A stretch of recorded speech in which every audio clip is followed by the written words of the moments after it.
자, 오늘은 이 문명 사회와 전쟁의 유형 그리고 양상에 대해서 강의를 좀 진행하도록 하겠습니다.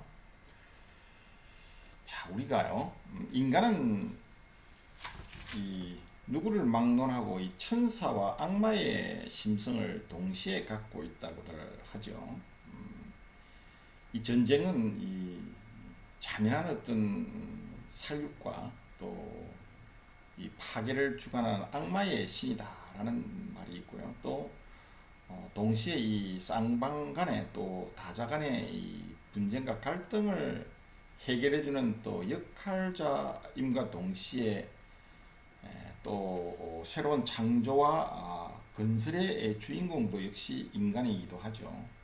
그래서 인간은 이 문명 교류의 매개자로서의 어떤 인류를 한 차원 더 높은 문명의 계단으로 오르게 하는 이 동인으로 자리매김해오는 과정에서 문명을 파괴하기도 하고요. 또 문명을 발전시키는 이런 주역으로서 역할을 해왔죠.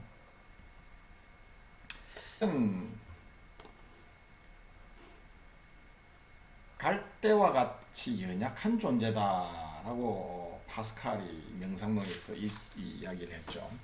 그리고 인간은 자연 속에서 가장 나약한 존재에 지나지 않는다. 그런데 이 인간은 생각하는 갈대다. 그렇기 때문에 인간은 위대한 어떤 존재이고 결코 나약한 존재로서 살아가는 것이 아니라 고도의 문명을 이루고 사는 요인도 바로 인간이 생각하는 갈대이기 때문에 그렇다는 것이죠.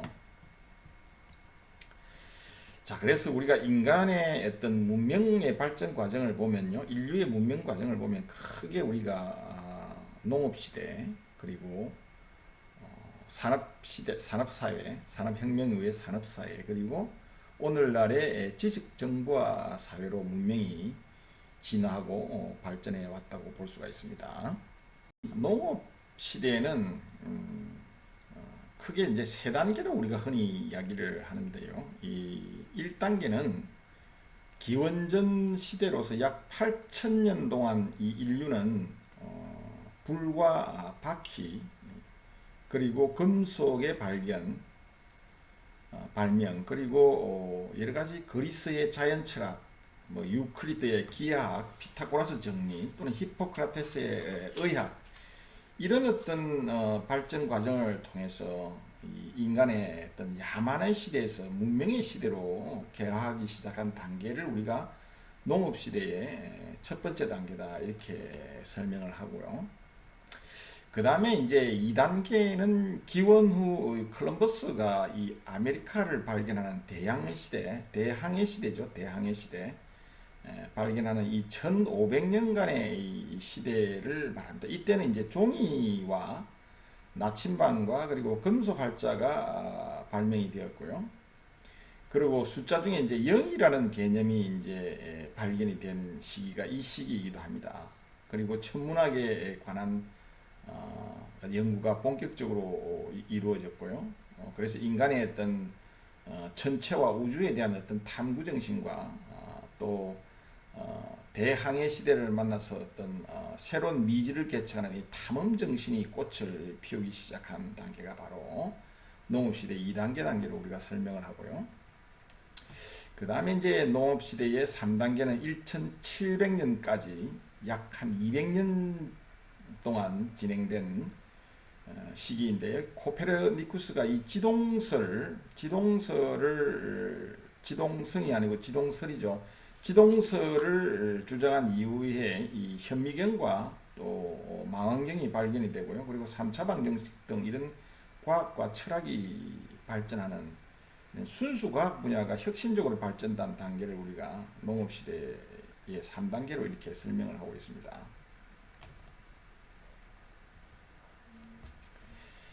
자, 이 농경시대, 농업시대의 이 전쟁의 형태는요, 2차원 전쟁이었죠.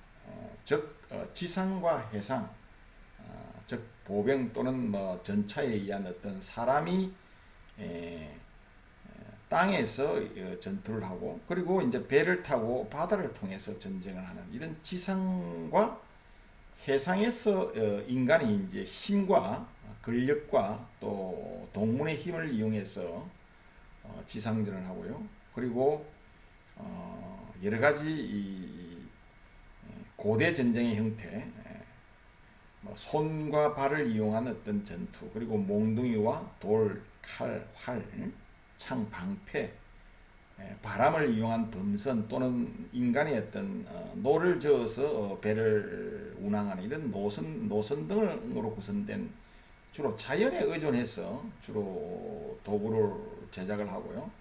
이러한 것들을 하나의 무기 체계를 삼아서 하는 그런 수준의 전쟁이 바로 농업시대의 전쟁 형태겠죠. 2차원 전쟁이다라는 게 이제 핵심적인 요소였어요. 주로 땅과 바다에서 이제 인간의 어떤 힘과 동물의 힘 그리고 여러 가지 도구를 사용해서 전쟁을 하던 이런 시대가 바로 농업시대의 전쟁 형태다 이렇게 설명을 할 수가 있고요. 그 다음에 산업시대에는요, 순수과학의 발전을 토대로 해서 이제 이를 응용해서 더욱 이제 무기체계가 발전되는 이런 기계의 시대를 맞이했죠. 그래서 이 산업시대의 전쟁의 형태는요, 산업혁명이라는 어떤 기술의 혁신과, 그러니까 기술의 진보와 그리고 대량 생산이라는 이런 어떤 대표될 수 있는 산업혁명을 중심으로 해서 기초로 해서 3차원 전쟁으로 이제 발전이 되었죠. 기존의 농경시대는 농업시대는 2차원의 전쟁이었지만 이제 공중에서 전쟁을 할 수 있는 이런 시대가 왔죠. 지상과 해상과 공중에서 3차원 전쟁으로 발전된 시기가 바로 산업시대다 이렇게 설명을 할 수가 있고요. 이러한 산업시대의 키워드는 역시 산업혁명이죠. 산업혁명이 성공을 함으로써 무기체계가 과거의 농업시대의 어떤 사람의 힘이나 동물의 힘에 의존하는 것이 아니라 이제는 기계의 힘에 의존하는 이런 시대가 바로 산업시대의 무기체계 발전 양상이었죠. 이 산업화의 대명사는 현대판 대량 살상 무기의 원조라고 할 수 있는 이 후장식 소총의 발명입니다. 과거에 이제 이 후장식 소총이 발명되기 이전에는 여러 가지 이제 이 발사 속도도 느렸고요. 그리고 탄약을 장입하는 이런 시간도 굉장히 많이 걸렸기 때문에 굉장히 이제 비효율적이죠. 그런데 이 후장식 소총이 발명이 되면서 탄약이 이제 장전 속도가 빨라지고요.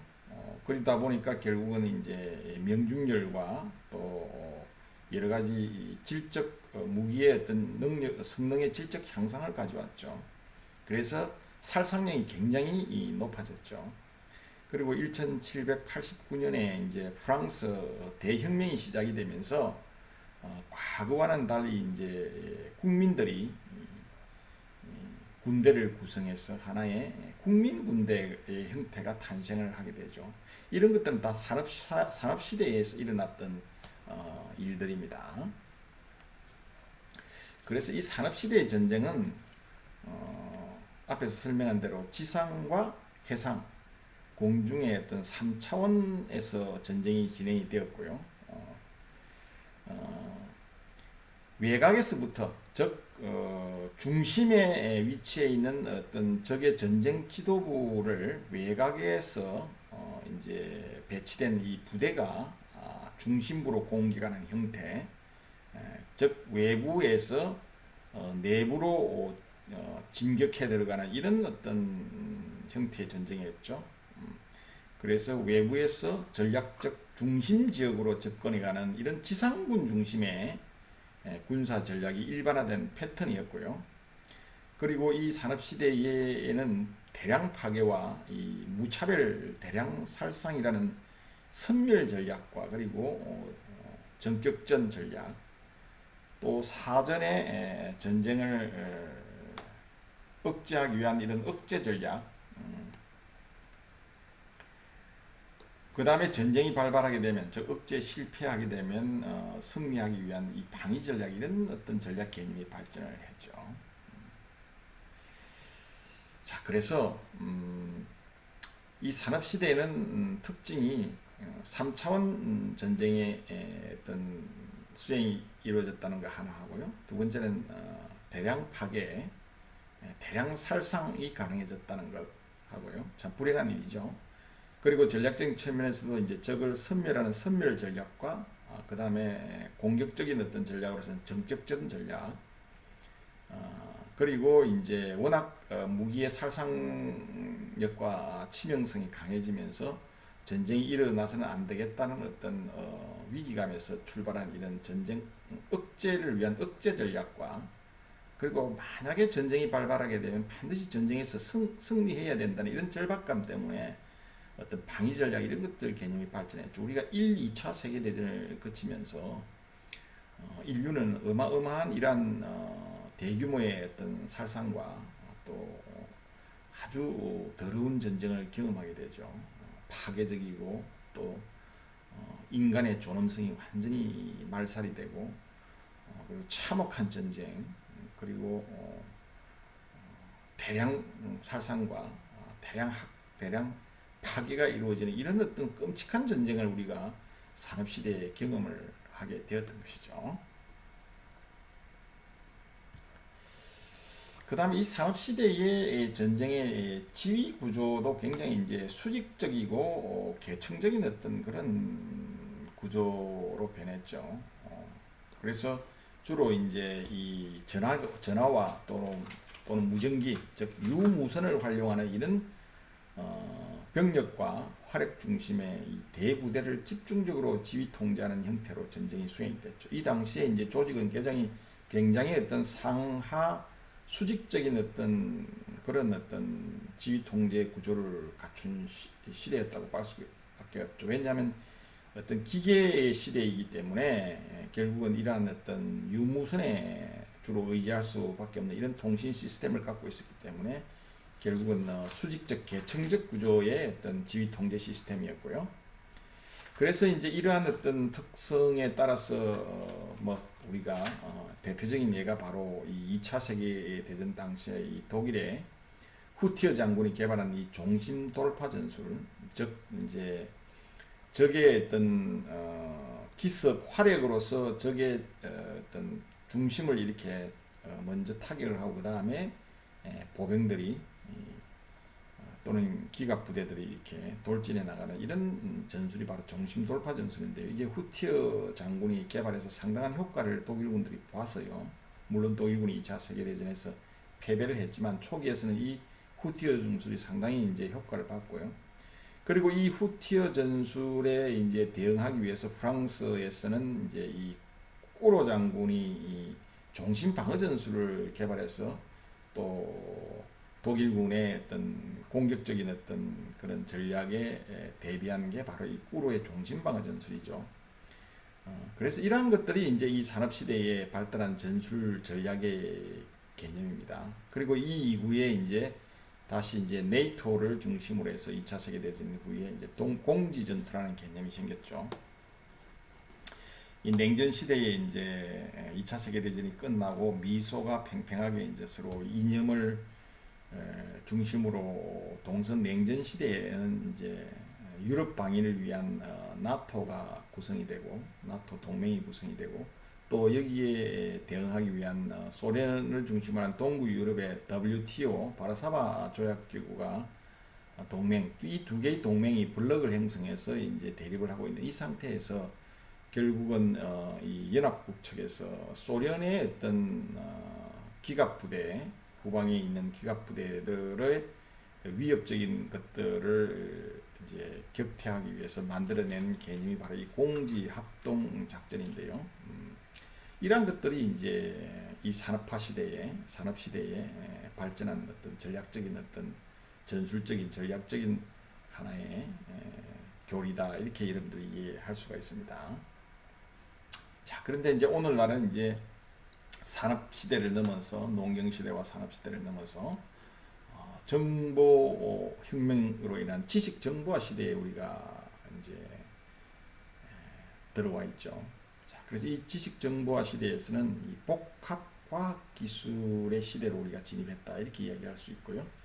이에 따라서 이제 전쟁 양상이 지상과 해상, 공중, 즉 3차원 전쟁에서 우주와 사이버로까지 확대되는 5차원 전쟁으로 이제 진화를 하게 되죠. 그래서 무기 개발 기술이 체계화되고요. 그리고 이에 따르는 관련 요소들과 싱크로나이즈가 되고요. 통합이 돼서 운용하고 있고요. 그리고 시스템 자체가 이제 복합적인 시스템으로 형성이 되면서 인공지능의 출현으로 인해 가지고 이 무기 체계가 자동화되면서 자동화된 무기 체계가 전쟁을 주도하는 이런 시대가 바로 오늘날 지식 정보화 시대의 무기 체계의 발전 양상이라고 볼 수가 있습니다. 자, 2000년대 이후에 모든 국가들은 이 독점적 패권을 유지하기 위해서 군사 과학 기술이 적용이 된 이 지식 정보의 어떤 경쟁에서 어떤 패권을 장악하고 지배권을 장악하기 위해서 상당한 노력을 기울이고 있고요. 그와 같은 어떤 하나의 동인에 따라서 여러 가지 첨단 과학 기술이 인력인 이 컴퓨터를 활용한 무기 체계를 자동화시키는 추세로 발전을 하고 있죠. 그래서 이제는 오늘날의 시대에서는 정밀한 어떤 재래식 유도 무기와 그리고 무인 무기, 그 다음에 이지스 함정이나 스텔스 전투기 이런 것들이 전쟁의 승패를 결정짓는 시대가 되었죠. 그래서 우리도 이제 앞으로는 이 과학 기술이 더욱더 발전함에 따라서 이제 무인 로봇 또는 뭐 여러 가지 로봇이 등장하는 테크노전 그리고 네트워크 전쟁 NCW라고 그랬죠. 네트워크 중심 전쟁 이런 어떤 개념의 전쟁의 형태로 발전이 되고요. 그리고 무기 체계 면에서도 이제 적의 레이더에 포착되지 않고 은밀하게 침투 기동을 할 수 있는 이런 스텔스 전투기나 그리고 이지스 함정 같은 이런 어떤 무기 체계들이 결국은 전쟁의 승패를 결정짓는 이런 시대가 오늘날의 시대이죠. 그리고 오늘날은 전장에 대한 정확한 어떤 지식 정보와 또 감시 정찰 정밀 유도 무기로 이 표적의 급소만을 공격하는 시대죠. 이제는 1, 2차 세계대전과 같이 무차별적인 어떤 대량 살상, 대량 파괴가 아닌 내가 파괴하고자 하는 목표만을 선별해서 타격할 수 있는 이런 어떤 시대죠. 이것은 과학기술이 고도로 발전했기 때문에 실제로 적을 볼 수 있는 정찰 감시 능력이 대폭 향상이 되고요. 그리고 정밀화된 무기체계, 첨단 정밀 과학 무기가 발전함에 따라서 정확하게 적의 목표물을 공격할 수 있는 이런 어떤 무기체계가 개발되었기 때문에 가능한 것이죠. 그리고 오늘날의 이제 전쟁은 과거에서처럼 외부에서 적의 중심으로 진격해 들어가는 이러한 어떤 지상전 중심의 전투가 아니라 적의 전쟁 지도부와 같은 이런 중추신경을 순식간에 마비시키는 이 정밀한 외과 수술적인 공격으로서 대량 파괴를 피하고 또 대량 살상을 피하는 이런 어떤 가운데서 전쟁을 수행하면서도 조기에 전쟁을 끝낼 수 있는 이런 전격전의 개념, 다시 말하면 충격과 공포를 극대화해 나가는 군사 전략 등을 적용하는 이런 전쟁의 개념으로 발전하고 있죠. 여기서 이제 외과 수술적인 공격이라는 것은 아픈 부위만 도려내는 거죠. 우리가 몸에 병을 얻었을 때 정확하게 어떤 진단을 해서 그 아픈 부위만 정확하게 수술을 통해서 이제 병을 완치하는 이런 과정이 이제 외과 수술이죠. 전쟁도 마찬가지로 이제 대량 파괴와 대량 살상이 아니라 내가 타격하고자 하는 지점을 정확하게 목표물을 포착해서 정밀한 어떤 타격 수단으로 대량 살상을 피하고 대량 파괴를 피하는 가운데서도 적의 어떤 중추신경만을 먼저 파괴함으로 해서 적의 전투 의지를 마비시키고 적에게 어떤 심리적인 충격과 마비를 통해서 전쟁의 의지를 완전히 꺾어버리는 이러한 어떤 그런 개념을 통해서 단기간에 전쟁을 끝내는 이런 전쟁의 개념으로 오늘날의 지식정보화 시대는 이런 전쟁으로 지금 진화해 가고 있는 것이죠. 과 공포의 전략이라는 개념은요, 앞에서도 설명했다시피 적의 급소화되는 이 전략적 지휘 구조를 먼저 제거를 해서 타격을 하게 되면요, 지휘 체계가 결국은 무너지게 되죠. 그럼 지휘 체계가 무너진 상태에서는 정상적인 어떤 부대 운용이나 명령 체계가 유지될 수 없기 때문에 결국은 조기에 전쟁을 종결 지을 수 있는 것이죠. 이것이 바로 이제 새로운 중심 마비전의 개념인데요. 여기서 중심이라는 것은 어떤 개념이 있냐면 우리가 영어로는 center of gravity라고 표현하는데요. 이 중심은 결국은 중심을 파괴하게 되면 전체적인 균형이 와해되어서 결국은 이제 전 체계가 마비되는 현상을 일으키는 게 바로 중심이죠. 즉 우리 신체 구조로 따지면 뇌에 해당하는 부분을 우리가 손상을 입게 되면 우리 신체가 제대로 기능을 발휘하기가 어렵듯이 전장에서도 적의 전쟁 지도부나 또는 뭐 적의 어떤 통신 통제 지휘 통신이 있어 이것을 이제 파괴를 함으로써 우리가 전쟁 운용 자체가 불가하도록 만드는 개념이 바로 이게 중심을 파괴한다 이렇게 이야기하는 것입니다. 이때 개념이 바로 중심입니다. 그래서 이 마비전은 이 물리적인 어떤 개념보다는요 심리적인 측면을 더 강조를 하고요. 그 다음에 타격을 지속적으로 실시함으로써 이 피해를 누적을 시켜서 적을 섬멸시키는 이런 개념이 아니고 짧은 시간 내에 이 중심, 즉 신체로 따지면 중추신경을 공략을 함으로써 모든 근육을 동시에 마비시키는 적의 중심부를 타격함으로써 적의 지휘 체계를 와해시켜서 적의 전투 의지를 꺾음으로써 결국은 명령 체계를 와해시키고 전장에서의 여러 가지 부대와 병력을 운용할 수 있는 지휘 구조를 마비시킴으로써 조기에 전쟁을 종결시키는 이런 개념이 바로 이 마비전의 개념이다. 이렇게 이야기할 수가 있습니다.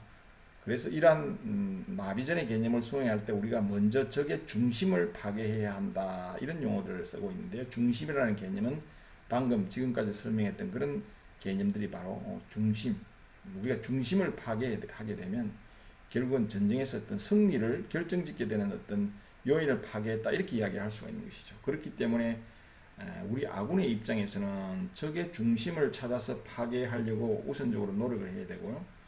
또 우리 입장에서는 또 적으로부터 우리 중심이 파괴되지 않도록 우리 중심을 잘 방어를 해야 되겠죠. 그래서 만약에 상대방의 중심을 파괴하게 되면 우리는 전쟁에서 조기에 승리할 확률이 크고요. 우리의 중심이 파괴가 당하면 우리의 전쟁에서 질 확률이 크기 때문에 중심을 파괴하고 중심을 방어하는 개념은 굉장히 중요한 개념이라 할 수 있는 것이죠. 문명의 발전과 무기체계와 전쟁 양상의 발전에 대해서 쭉 설명을 드리는데 대략적으로 다시 한번 정리를 하자면요. 우선 인간의 문명의 발전은 농업사회, 산업사회, 지식정보화 사회로 진화가 됐다라는 것이고요. 농업 시대는 크게 1, 2, 3단계로 우리가 농업 시대를 분류해 볼 수가 있는데요.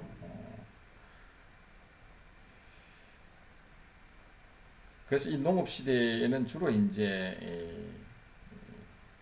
전쟁 형태는 2차원 전쟁이었죠. 지상과 해상에서 주로 인간의 힘과 동물의 힘을 이용해서 전쟁을 하는 이런 고대 전쟁의 형태를 띄었고요. 그 다음에 무기체계 면에서도 이제 주로 손이나 팔, 신체, 몽둥이, 돌칼, 활창, 방패 이런 범선이나 노선 이런 어떤 자연에서 얻을 수 있는 도구로 제작된 무기체계를 사용하는 수준의 전쟁이 농업시대 무기체가 있고요. 그리고 산업시대는 산업혁명을 기점으로 해서 과학기술이 산업혁명이 일어남으로써 이 순수 과학을 응용하고 적용을 시켜서 발전시킨 기계의 시대다 이렇게 이야기할 수 있고요. 전쟁의 형태는 3차원으로 지상과 해상과 공중에서 시행이 됐고요. 산업혁명으로 인해 가지고 이제 무기체계가 이제 자연에서 얻을 수 있는 도구가 아닌 기계가 된 그런 시대이고요.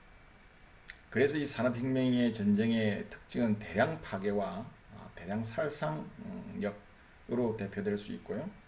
그리고 프랑스 혁명 이후에 18세기 말 이후에 이제 국민군이 형성이 됐다는 것, 즉 징집제가 도입이 되면서 국민군대, 시민군대, 즉 상비군의 형태를 띠게 됐다는 게 하나의 특징이고요.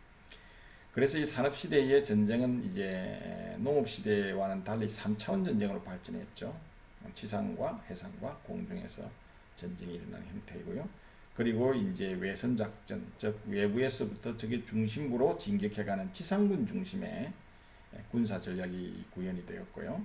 앞에서 설명한 대로 대량 파괴와 무차별 대량 살상이라는 선멸 전략이나 또는 뭐 전격전, 억제 전략, 방위 전략 이런 개념들이 발전이 되었고요. 지휘 구조도 굉장히 유무선 통신 체계를 활용했기 때문에 수직적, 계층적 구조로 지휘 통제 체계가 발전했고요. 그래서 1, 2차 세계대전을 거쳐서 여러 가지 종심 돌파 전술이라든지 종심 방어 전술 또는 뭐 재병 협동 작전 그리고 공지 전투 이런 개념으로 발전하는 시대가 바로 산업 시대의 특징이라고 할 수가 있고요. 자, 오늘날 지식 정보화 시대는 결국은 정보 혁명으로 인해 가지고 복합 과학 기술의 시대로 우리가 진입을 해서 전쟁 양상은 5차원 전쟁으로 이제 확대가 되죠. 지상, 해상, 공중 그리고 우주와 사이버에 이르기까지 5차원 전쟁으로 확대가 되고요. 무기 체계도 여러 가지 복합 시스템과 그리고 인공지능이 출현함으로써 자동화된 무기 체계가 전쟁을 주도하기 시작했고요. 그래서 이제 오늘날의 전쟁에서는 승리하기 위해서는 여러 가지 유도 무기나 또 무인 무기, 또 이지스 함정과 스텔스 전투기 같은 이런 요소들이 전투의 승패를 결정짓는 시대가 되었고요. 또한 정찰 감시 자산의 발전과 타격 수단의 어떤 첨단화로 인해 가지고 이제 여러 가지 탈대량화와 살상의 최소화를 진행하면서도 조기에 단기 속결로서 전쟁을 끝낼 수 있는 이런 전쟁 수행의 개념, 그리고 충격과 공포를 극대화하는 마비 전략과 같은 이런 개념들이 이제 군사 전략에 도입이 되는 것이죠. 이 마비전은 결국은 심리적 마비가 훨씬 더 중요하다고 했고요. 결국은 전쟁 지도부나 중심을 파괴함으로써 단기간에 전쟁을 종결시킬 수 있는 이런 개념들은 결국은 우리가 정보혁명을 통해서 컴퓨터의 성능 향상과 또 네트워크화된 인터넷의 발달로 인해서 네트워크화된 이런 어떤 정보혁명을 통해서 새로운 어떤 전쟁의 시대에 돌입하게 된 게 바로 이 지식정보화 시대죠. 그래서 이 지식정보화 시대에서는 무엇보다도 적의 중심을 파괴하는 이러한 어떤 개념의 전쟁 수행 개념이 굉장히 중요하고요. 이러한 것들은 어떤 마비전의 개념으로 이렇게 발전되면서 오늘날의 전쟁 양상은 과거의 농업시대와 또 산업시대와는 완전히 판이한 이런 형태의 전쟁으로 무기체계가 발전하고 전쟁이 수행되는 양상을 경험하게 되는 것이죠. 자, 오늘 여기까지 강의를 마치고요. 다음 시간에 이제 이 전쟁 문명의 발전과 전쟁 양상 그리고 무기 체계의 어떤 발전 과정에 대해서 조금 더 세부적으로 논의하는 시간을 갖도록 하겠습니다. 경청해 주셔서 감사합니다.